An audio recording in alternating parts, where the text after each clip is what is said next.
Well, good evening, everyone. My name is Cliff Kahele. I'm the city manager, and I want to thank you for coming out tonight. I want to thank you for the opportunity to discuss the upcoming tax election. This is a very important decision for our community, and I want to make sure that you understand the proposition and the impacts that it has on our community. If you can hold on to any questions until the end of the presentation, we'll be happy to go back and answer as in much detail as we can after we get through all of the slides. If you haven't noticed, Mesquite is a growing community. Not many people realize, but we are one of the largest cities in the state of Texas. Our population is now over 157,000 people. Our city organization now has over 1,250 employees serving the citizens each and every day. Our community has also seen many changes. We've seen new growth in our neighborhoods, and we've seen significant growth in our commercial sector. Our overall ad valorem value has increased substantially over the past few years as well. One of the things that remains constant is that our citizens demand high-quality services, and it is our goal to provide those services in the most efficient manner possible. Over the past few years, we have regularly surveyed our residents to ensure that we are meeting their needs. Public safety and roads continue to rank as the highest priorities of our community, and the cost of these services, like about everything else, has increased greatly over the past few years. In order to keep up with those response times and the level of service that our citizens want, the council has adopted a budget to allocate the necessary funds to provide services and expand our programs. So why do we need an election? In 2019, the state legislature implemented Senate Bill 2, which, among other things, limited the amount of revenue a municipality could collect to just 3.5% of revenue over the previous year. This does not include revenue from new growth in the community for that particular tax year. As a growing city, the need to expand services often requires more revenue than the legislation will allow. So this year, as it has been done previously, the council has adopted a tax rate that will require approval from the citizens. In order to generate the revenue needed to fund all of the community's priorities, the council has voted on a tax rate of 0.73 cents per $100 of value. This is an increase of 4 cents over last year's tax rate. The legislative intent was for citizens to have more input on how their community grows and develops. With this tax rate election, the City Council has effectively placed budget decisions into the hands of the citizens. Thus, an election is required to vote for or against the new tax rate. The proposed budget was prepared based on input from citizens gathered over the past year. We start off with a citizen survey that gathers input on what citizens feel are the highest priorities in the community. The council also holds policy and goal retreats to discuss these priorities, and we have regular town hall meetings and council district meetings to meet with citizens and hear their concerns. In the summer, we prepare a budget, hold budget workshops, and conduct 3 public hearings to gain input on how revenues are to be used. Our annual budget has to take into account the services that we are currently providing, the maintenance of our existing infrastructure, and compensating employees who provide the services that we use every single day. This year's budget also includes strategic needs to account for future growth so our services can keep up with the needs in the community. As the council has laid out this year's budget, the focus is on the highest priorities of the community: streets, fire, and police. This year's budget includes the addition of 3 police officers. In order to add patrols in the future, the city will need to increase the number of police officers every year. The city's charter requires 1.6 officers per 1,000 residents. That number is currently 248 officers.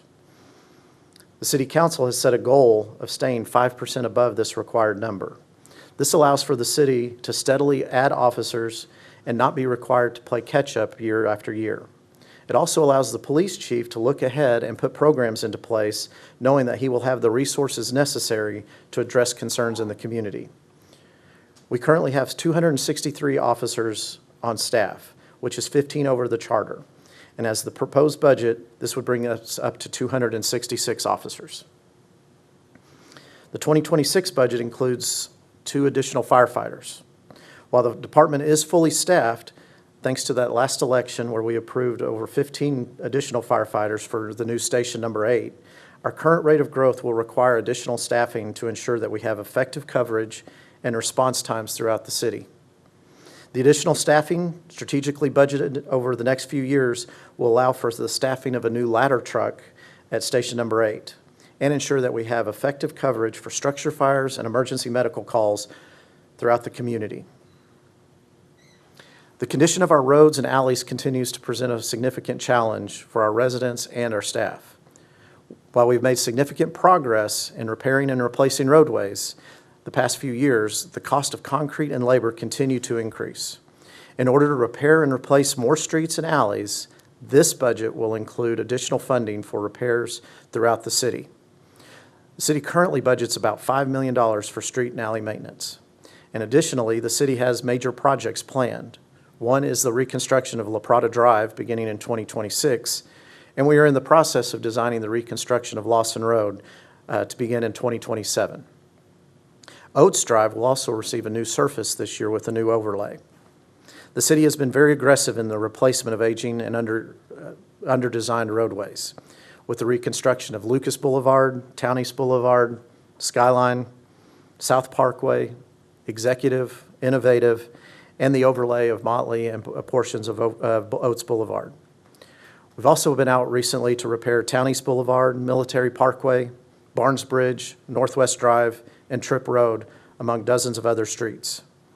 We are showing considerable progress, but more is needed, and to continue to stay aggressive, the budget includes additional funding for these types of repairs.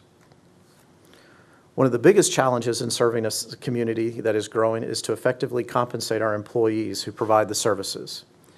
The city routinely surveys area cities to determine the market average and maintains pay at an average for most positions. One of the biggest challenges is competing with area cities in police and fire pay. For the last several years, due to challenges in hiring police and firefighters, area cities have steadily increased the pay for these positions. As we have some of the best fire and police departments in the state, the council has maintained that funds be allocated to keep pay competitive. The city council utilized a 7-city comparison for public safety starting pay. And based on surveys done in June, police are 4.9% below the 7-city average, and fire is 1.3% below the average. As part of the budget proposal, a 5% increase is proposed for police and fire to keep them competitive. The challenge with this is that other cities are also increasing their budgets, and we never really know what cities will do in the funding for these areas. But we also have employees in other positions that are also in demand, and the city has to address those needs as well. In recent compensation studies, many general government positions, the inspectors, the clerical staff, the field personnel, they were found to be anywhere from 10 to 20% below the market average. This budget includes funding to help address those needs as well, in addition to the fire and police starting pay. In addition to the additional public safety staffing and additional funding for maintenance of roadways, this budget also includes additional staffing for the police department and the fire department to help in support services, not additional police and fire positions, but their support positions. It also includes additional library services, among other needs with several departments for growth.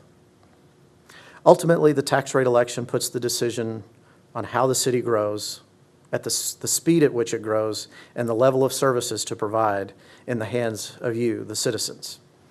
As this is an important decision, we want to go over some of the specifics when it comes to the tax rate. The tax rate for 2025 was 0.69 cents per $100 value. The proposed tax rate is 0.73 cents. This is a 4-cent increase in the tax rate. However, state law allows the city council to set a budget, that's what's called the voter-approved tax rate, which generates 3.5% above the previous year's revenue. That rate would be 0.70469 cents. The impact on the average home in Mesquite, which is currently $238,000, would be approximately $60.25 above the voter-approved rate, or it's about $5 per month. Residents who are eligible and have applied for the over 65 tax freeze or the other tax exemptions would not be impacted by this tax rate increase. One of the more confusing aspects of the tax rate election is the proposition language that you will see on the ballot. Remember, this is the City of Mesquite Proposition A. There are several state propositions on the ballot this November also. I want to share the language that citizens will be voting for or against.